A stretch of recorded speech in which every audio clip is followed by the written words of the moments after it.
போலீசார் அதிரடி வேட்டையை ஆரம்பித்திருக்கிறார்கள். இதன்படி கிட்டத்தட்ட அதிரடியாக 360க்கும் மேற்பட்ட நபர்கள் கைது செய்யப்பட்டிருக்கிறார்கள். உண்மையில் இதற்குரிய காரணம் என்ன? போலீசார் மேற்கொண்டது சரியா தவறா? அதேவேளை நேற்றைய தினம் 2 கொலை சம்பவங்கள் பதிவாகி இருக்கின்றன. இது தொடர்பிலும் போலீசாரினால் மிக முக்கிய அறிக்கை ஒன்று வெளியிடப்பட்டிருக்கின்றது. இந்த விடயங்கள் தொடர்பில் ஆராய்வதாகத்தான் இன்றைய இந்த காணொலி அமையவிருக்கின்றது. எனவே எங்களுடைய சேனலுக்கு புதிதாக வருபவர்களாக இருந்தால் நிச்சயமாக சப்ஸ்கிரைப் செய்து உங்களுடைய தொடர்ச்சியான ஆதரவுகளையும் தாருங்கள். வணக்கம் உறவுகளே, நான் உங்கள் பேப்பர் பொடியன் பானு மற்றும் ஒரு காணொலியில் சந்திப்பதில் மகிழ்ச்சி. அதன்படி நேற்றைய தினம், அதாவது கடந்த 24 மணி நேரத்தில் போலீசாரினால் அதிரடியாக கைது நடவடிக்கைகள் மேற்கொள்ளப்பட்டிருக்கின்றது. இந்த விடயம் தொடர்பில் மக்கள் மத்தியில் பெரும் பரபரப்பையும் ஏற்படுத்தி இருக்கின்றது. காரணம், அதிரடியாக போலீசார் மேற்கொண்ட திடீர் சுற்றி வளைப்பு நடவடிக்கைகள், திடீர் தேடுதல் நடவடிக்கைகளின் போதாகவே கிட்டத்தட்ட 360க்கும் மேற்பட்ட நபர்கள் கடந்த 24 மணி நேரத்தில் மாத்திரம் கைது செய்யப்பட்டிருக்கிறார்கள். இந்த கைது நடவடிக்கை தொடர்பில் அவசரமான அறிக்கையொன்றையும் போலீசார் அறிவித்திருக்கிறார்கள். அதன்படி இவ்வாறு கைது செய்யப்பட்டவர்கள் முற்றுமுழுதாக போதைப் பொருளுடன் சம்பந்தப்பட்டவர்கள் என்பதாகவும் மிக அதிர்ச்சிகரமான ஒரு அறிக்கையொன்றினை வெளியிட்டிருக்கிறார்கள். அதன்படி அவ்வாறு கைது செய்யப்பட்ட நபர்களினுடைய எண்ணிக்கை, அதே நேரம் என்னென்ன குற்றங்களுக்காக அவர்கள் கைது செய்யப்பட்டிருக்கிறார்கள் என்பது தொடர்பிலும் மிக முக்கியமான அறிக்கையினை வெளியிட்டிருக்கிறார்கள். அதன்படி ஹெரோயின் போதைப் பொருளுடன் மாத்திரம் 114 பேர் கைது செய்யப்பட்டிருப்பதாகவும், ஐஸ் ரக போதைப் பொருளுடன் கிட்டத்தட்ட 141 பேர் கைது செய்யப்பட்டுள்ளதாகவும், அதே போல கஞ்சா போதைப் பொருளுடன் 100 பேர் கைது செய்யப்பட்டிருப்பதாகவும், கஞ்சா செடிகளுடன் 5 பேர் கைது செய்யப்பட்டுள்ளதாகவும் மிக முக்கியமான ஒரு அதிர்ச்சிகரமான தகவலை போலீசார் வெளியிட்டிருக்கிறார்கள்.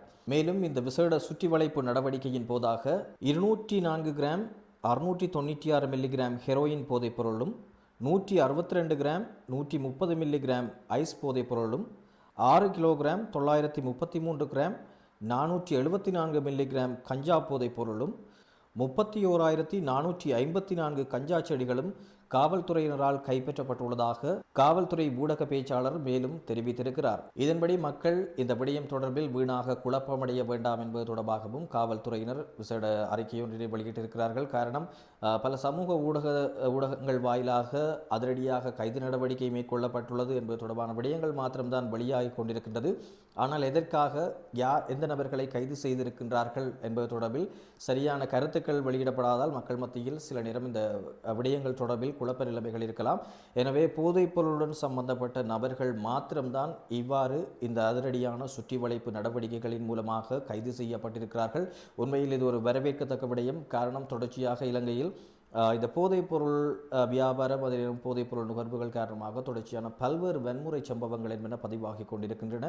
அதைவிட அண்மை காலமாக இந்த கொலை சம்பவங்கள், துப்பாக்கிச் சூட்டு சம்பவங்கள் என்பதாகவும், அதே நேரம் பால்வெட்டு சம்பவங்கள் என்பதாகவும் பதிவாகி கொண்டிருக்கின்றதை காணக்கூடியதாக இருக்கின்றது. இதனுடைய பின்னணியில் மிக முக்கியமான காரணமாக இருப்பது இந்த போதைப் பொருட்களினுடைய பாவனை, அதே நேரம் போதைப் பொருட்களுடைய விற்பனை என்பதும் மிக முக்கியமான விடயமாக இருக்கிறது. அந்த அடிப்படையில் போலீசாரினுடைய இந்த விசேட நடவடிக்கை நிச்சயமாக மக்களுக்கு ஒரு நன்மை பயக்கக்கூடிய விடயமாகவே அமைந்திருக்கின்றது என்பதில் எந்தவித மாற்று கருத்தும் இல்லை. இதேவேளை இன்றைய தினம் போலீசாரின் அந்த ஊடக அறிக்கையின் போவதாக மேலும் மற்றொரு விடயத்தினையும் வலியுறுத்தி இருக்கிறார்கள். அதன்படி நேற்றைய தினம் நேற்றிரவு 2 மிக முக்கியமான கொலை சம்பவங்களும் இடம்பெற்றிருக்கின்றது. அந்த விடயங்கள் தொடர்பிலும் போலீசார் விசேட அறிக்கை ஒன்றினை வெளியிட்டிருக்கிறார்கள்.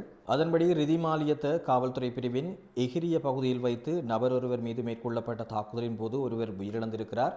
இந்த நபர் 26 வயதுடைய இளைஞர் என்பதாகவும் தெரிய வந்திருக்கிறது. இந்த கொலை சம்பவத்தின் பின்னணியில் காதல் விவகாரம் குறித்து ஏற்பட்ட முரண்பாட்டின் போதாகவே இந்த நபர் அடித்து படுகொலை செய்யப்பட்டிருப்பதாகவும் ஒரு அதிர்ச்சிகரமான தகவலை போலீசார் அந்த ஊடக அறிக்கையின் போதாக வெளியிட்டிருக்கிறார்கள். அடுத்ததாக மற்றொரு கொலை சம்பவமாக லிதுலை காவல்துறை பிரிவின் கும்புட் பகுதியில் நேற்றிரவு நடந்த தாக்குதலிலும் ஒருவர் உயிரிழந்துள்ளதாக தெரிய வருகின்றது. அதன்படி குறித்த நபர் 53 வயதுடைய ஆண் நபர் என்பதாகவும் தெரிய வந்திருக்கிறது. நேற்றைய தினம் குடிபோதையில் இந்த நபருக்கும் அதே நேரம் அவருடைய சகோதரருக்கும் இடையில் ஏற்பட்ட வாக்குவாதம் பின்னர் முரண்பாடாக வெடித்திருக்கின்றது. இந்த முரண்பாட்டின் பின்னராக தன்னுடைய சொந்த சகோதரனையே மண்வெட்டியால் தாக்கியது, மண்வெட்டியால் அடித்து கொலை செய்யப்பட்டிருப்பதாகவும் ஒரு அதிர்ச்சிகரமான தகவலை போலீசார் வெளியிட்டிருக்கின்றார்கள். இவர்கள் மதுபோதையில் இருந்ததாகவும் சொல்லப்படுகின்றது. இதன்படி போதைப்பொருளினுடைய பாவனையின் காரணமாக இந்த கொலை சம்பவங்களும் இடம்பெற்றிருக்கின்றமை பெரும் துயரத்தை ஏற்படுத்தி இருக்கின்றது. எனவே இதன் அடிப்படையில் நிச்சயமாக போலீசாரின் இந்த அதிரடி நடவடிக்கை வரவேற்கத்தக்க ஒரு விடயமாக இருப்பதுடன் கடந்த 24 மணி நேரத்தில் மாத்திரம் இந்த 360 கைது நடவடிக்கைகள் இடம்பெற்றிருக்கின்றது என்பதும் குறிப்பிடத்தக்கது.